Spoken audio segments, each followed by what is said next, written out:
जय हिंद साथियों। जैसा कि आप सभी को पता होगा कि कांग्रेस की जो मानसिकता है, कांग्रेस पार्टी के युवराज की जो मानसिकता है, वो कांग्रेस के जो पुराना इतिहास रहा है वो पूरा जो है सनातन विरोधी और हिंदू विरोधी ही रहा है। चाहे वो जवाहरलाल नेहरू हो, चाहे वो इंदिरा गांधी हो, चाहे वो राजीव गांधी हो, सोनिया गांधी हो, और अब जो उनका वंश जो बचा है राहुल गांधी वो हो। शुरू से हम देखते आ रहे हैं, जवाहरलाल नेहरू ने देश के टुकड़े करवा के एक वर्ग विशेष के लिए एक अलग से व्यवस्था करी और एक अलग देश बना के दिया। इंदिरा गांधी ने बांग्लादेश को सहूलियत दी, पाकिस्तान, बांग्लादेश, अफ़गानिस्तान को अलग करवाया। इनके बाप दादाओं ने, राजीव गांधी ने हज़ारों लाखों सिख भाइयों का कत्लेआम करवाया। सोनिया गांधी ने कई अपने राज रहते हुए भारत देश पे जब जब कोई आतंकवादी आक्रमण होते थे तो इन्होंने उस हमले का जवाब नहीं देने दिया, चाहे वो 26/11 का मुंबई हमला हो या अन्य कोई हमले। हमने देखा है कांग्रेस का जब तक राज था तब तक हर जगह पे हर 15 दिन, 20 दिन, महीने भर में एक खबर आती थी कि यहाँ बम ब्लास्ट हुआ, वहाँ बम ब्लास्ट हुआ, लेकिन कार्रवाई के नाम पे कुछ भी नहीं किया जाता था। क्यों? क्योंकि ये एक वर्ग विशेष को खुश करने की राजनीति करते हैं। राहुल गांधी का भी आपने एक भाषण सुना होगा और जो उनकी मानसिकता वही उन्होंने बताई। पहली बात तो ये कि मैनिफेस्टो में भी उन्होंने एक वर्ग विशेष को ही खुश करने की बात करी है। दूसरी बात, राहुल गांधी ने एक बयान दिया है जिसमें वो कह रहे हैं कि हम एक ऐसी व्यवस्था लेके आने वाले हैं जिसमें जो हमारे बाप दादाओं ने, जो हमारे पुरखों ने जो हमारे लिए संपत्ति छोड़ के गए हैं, जो हमें संपत्ति प्रदान की है, ये उस संपत्ति को भी ऑडिट करवाएंगे और उसका भी हिस्सा ये खुद अपने पास रखेंगे। कहने का मतलब कि हिंदू कमाएगा, खाएगा, बचाएगा, उसके बाद में सरकार को टैक्स दे रहा है, लेकिन उसके बावजूद भी जो बची कुची चीज़ है उसमें से भी ये हड़पना चाहते हैं। कांग्रेस पार्टी का इतिहास रहा है कि कांग्रेस पार्टी के शासन में कई घोटाले हुए। अगस्ता वेस्टलैंड घोटाला हो, 2G स्पेक्ट्रम घोटाला हो, या कॉमनवेल्थ गेम घोटाला हो, कितने ही घोटाले ये इनके कार्यकाल में हुए हैं। मतलब एक बात ये हो गई कि ये पहले जनता का जो है, जनता का पैसा हड़पते थे, अब जनता के बाप दादों का कमाई जो है, जो हमें प्रदान करके गए हैं, उसको भी हड़पना चाहते हैं। इनका एक इतिहास यही कहता है कि वर्ग विशेष पे फोकस करते हैं। लेकिन अब ये बात, ये कानून की बात तो कर रहे हैं, लेकिन अगर गलती से भी अगर इनकी सरकार बन जाती है तो ये जो वर्ग विशेष कहे जाते हैं, जो शांति प्रिय लोग, धर्म हमारे देश में कहा जाता है जिन्हें, उनके लिए ये कानून मान्य नहीं करेंगे। ये लिख के दे सकता हूँ मैं।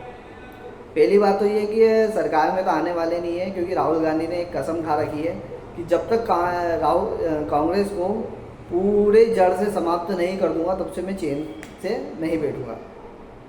ये इंसान राजनीति के लिए बना नहीं है। ये सिर्फ 4-5 अपने चमचे, अपने गुर्गे और अपने जो लोग हैं जो मतलब चमचागिरी में माहिर है, उन लोगों से घिरा हुआ है। सिर्फ वो 4 से 5 जनों की मेंटेलिटी इसके दिमाग में चलती है। जो वो उसे कहते हैं ये वो चीज़ बोलता है। क्यों बोलता है? क्योंकि इसमें खुद में अक्ल नाम की कोई चीज़ नहीं है। कहने को तो कैम्ब्रिज से पढ़े हुए ये व्यक्ति है, लेकिन हमें तो नहीं लगता कि 10वीं 12वीं भी इन्होंने ठीक से पास करी होगी, है ना। क्योंकि इंसान अगर एक आम आदमी की भी अगर बात करे तो एक आम आदमी की भी सोच होती है कि वो खुद के दम पे डिसीजन ले सकता है, लेकिन ये इंसान कोई डिसीजन नहीं, कार्यकर्ताओं के प्रति कोई अपनापन नहीं। मतलब जो कांग्रेस पार्टी छोड़ते हैं वो बताते हैं कि हमने 10 साल 12 साल कांग्रेस पार्टी की गुलामी करी, लेकिन हमें आज तक राहुल गांधी से फेस टू फेस मिलने का मौका नहीं मिला। उसी जगह पर आज देश की, दुनिया की सबसे बड़ी पार्टी है बीजेपी, भारतीय जनता पार्टी। और भारतीय जनता पार्टी में जो देश के प्रधानमंत्री माननीय मोदी जी, वो हर कार्यकर्ता तक पहुंचते हैं, हर कार्यकर्ता से मिलते हैं, बातचीत करते हैं, समझते हैं।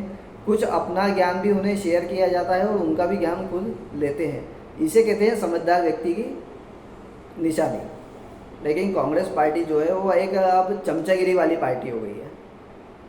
कांग्रेस पार्टी ने हमारे देश का जितना नुकसान करा है, अगर ये नुकसान हमारे देश में नहीं होता तो हमारा देश आज भी सोने की चिड़िया कहलाया जाता। जवाहरलाल नेहरू ने हमारे देश में एक हिंदू और मुस्लिम नाम पे हमारे देश के दो टुकड़े किए थे, जिसमें गांधी का भी बहुत बड़ा हाथ था। महात्मा नहीं बोलूँगा क्योंकि वो महात्मा नाम की कोई चीज़ नहीं थे, क्योंकि महान वो लोग होते हैं जो महानता जैसे काम करते हैं।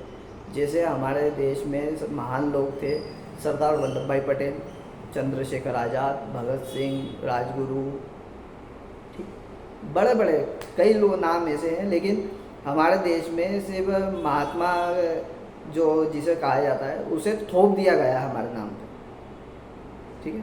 क्योंकि अगर महात्मा गांधी मतलब मोहनदास करमचंद गांधी अगर वो चाहते तो भगत सिंह जो हमारे देश के सर्वोच्च बलिदानी हैं वो कभी फांसी के फंदे पर नहीं झूलते। सबसे पहले देश में प्रधानमंत्री जो वोटिंग के द्वारा की गई थी उसमें नाम आया था सरदार वल्लभ भाई पटेल का, लेकिन गांधी और नेहरू की जुगलबंदी ने अपना नाम आगे करवाया। ये मतलब राजनीति जो है, मतलब पहले हमें अंग्रेज़ों ने राज करा, फिर कांग्रेस पार्टी ने राज करा, उसके पहले मुग़लों ने राज करा था। तो ये जो राज करने वाले ये लोग हैं इनकी मंशा साफ समझ में आती है, ठीक। ये मतलब मुग़लों ने भी क्या करा, हमारे मंदिर तोड़े, हिंदुओं को लूटा।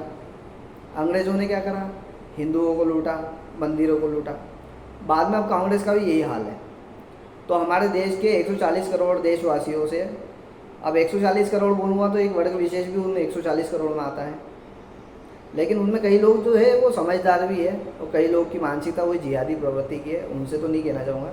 लेकिन जो भी हमारे देश के देशभक्त लोग हैं, जो राष्ट्रभक्त लोग हैं, जो चाहते हैं कि हमारा देश आगे बढ़े, हमारे देश में उन्नति हो, जो कि नरेंद्र मोदी जी की सरकार में हो रही है, उन सभी से ये कहना चाहूँगा कि ये फालतू ढकोसलेबाज कांग्रेस, राहुल गांधी, कांग्रेस पार्टी से दूर रहें, क्योंकि ये एक जो इनका गठबंधन चल रहा है, ये गठबंधन बना के देश को गुमराह कर रहे हैं।